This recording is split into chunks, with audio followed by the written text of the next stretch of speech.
Lambert, the sheepish lion.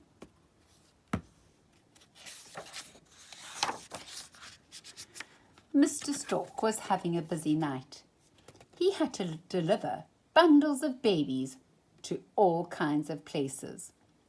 As he flew over the trees, Mr. Stork was glad that he had just one bundle left. Early in the morning, Mr. Stork came at last to a sheep meadow. The sheep were still asleep. This must be the place, thought Mr. Stork. The address on his bundle said, "Baby lambs, deliver to sheep meadow." Mr. Stork flipped his wings up and swooped down. He made a perfect landing. 6 mother sheep were waiting in a row. Out of the sack tumbled 5 baby lambs. "Here is your home," Mr. Stork told them. "Just pick out the sheep you like best," said Mr. Stork. "She will be your mother." Soon each little lamb had found a warm, woolly mother. But there was one mother sheep who had no little lamb. A tear fell from her eye. "Oh dear," said Mr. Stork. "I thought I had enough lambs to go around." He picked up the sack and shook it. Out tumbled one more baby. "You don't look like a lamb," said the stork. He took out his spectacles and checked his order book. "Why, you must be Lambert, the lion cub," he said. But by then, Lambert had found the lonely mother sheep. Lambert snuggled up beside her. She did not look lonely any more. "Excuse me, Mrs. Sheep," said Mr. Stork. "There is a mistake. That is a lion cub. I will just take him away. He will not bother you again." Mrs. Sheep was furious. Lambert was her baby. No one was going to take him away. Mrs. Sheep rammed her big head, pow, right into Mr. Stork. Mr. Stork flew into the air, spectacles and all. That was enough for him. He got out of that sheep meadow just as fast as he could flap his wings. "Silly old Stork," said Mrs. Sheep, as she licked Lambert's little mane. Lambert purred like a kitten. The other mothers were licking their babies too. "Now run and play," said Mrs. Sheep, and off went Lambert. Lambert watched the lambs playing on the grass. They were having fun. They jumped and leapt about on stiff wobbly legs. "Baa, baa," they said. Lambert opened his mouth to say baa. He wanted to play too. But all that came out was a great big meow. The lambs thought that meow was a very funny sound for a lamb to make. They laughed and laughed at Lambert. "How silly he looks," said one lamb. "His feet are too big. His tail is too long." Poor Lambert. He felt very, very sad. His feet were too big. His tail was too long. He was the silliest looking lamb in the meadow. Lambert's mother came to comfort him. "Never mind, dear," she said.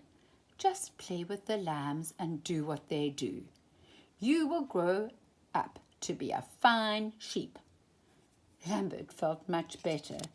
He went off to play. But every time Lambert tried to leap like a lamb, he tripped over his big feet. He landed on his head, and every time he tried to butt heads with another lamb, the lamb would ram pow into him. After a while, Lambert had a very, very sore head. "Never mind, my dear," said his mother. "You are growing faster than all the others." Lambert was growing fast. Every day he was getting bigger and bigger and bigger. But as Lambert grew bigger, He grew more and more sheepish. He never acted angry when the young sheep laughed at him. Lambert just grinned his sheepish grin and pretended not to care. But Lambert did care. He was tired of being battered. He was tired of looking silly. Most of all, he was tired of being different. One night, while all the sheep were sleeping, Lambert woke up. He pricked up his ears. A wolf was creeping slowly towards the sheep meadow. It was growling a mean, hungry growl. The wolf was coming to get the sheep. Lambert was terrified. Lambert hid behind his mother. He did not feel brave enough to fight that wolf. But the sheep were not brave either. They were as sheepish as sheep can be. When they heard the wolf coming, all the sheep ran into the woods. They hid behind the trees. Lambert was surprised. Even his mother, who had buttered Mr. Stork, was trembling now. Suddenly, something went snap inside Lambert's head. He forgot how sheepish he had become.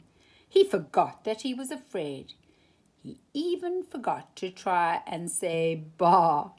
He opened his mouth and roared. Then he dashed after the wolf. But Lambert did not forget everything he had learnt in the sheep meadow. He rammed his big head, pow, right into the wolf. The wolf went flying over the edge of a cliff. In all his sheep hunting days, the wolf had never before seen a lion, but one lion was enough for him. The wolf never bothered the sheep again. All the sheep gathered around Lambert. They were not laughing at him now. Lambert was a great hero. "My Lambert is a mighty lion," said Mrs. Sheep. "Did you hear him roar?" Lambert purred happily, but it was a mighty purr, a lion's purr.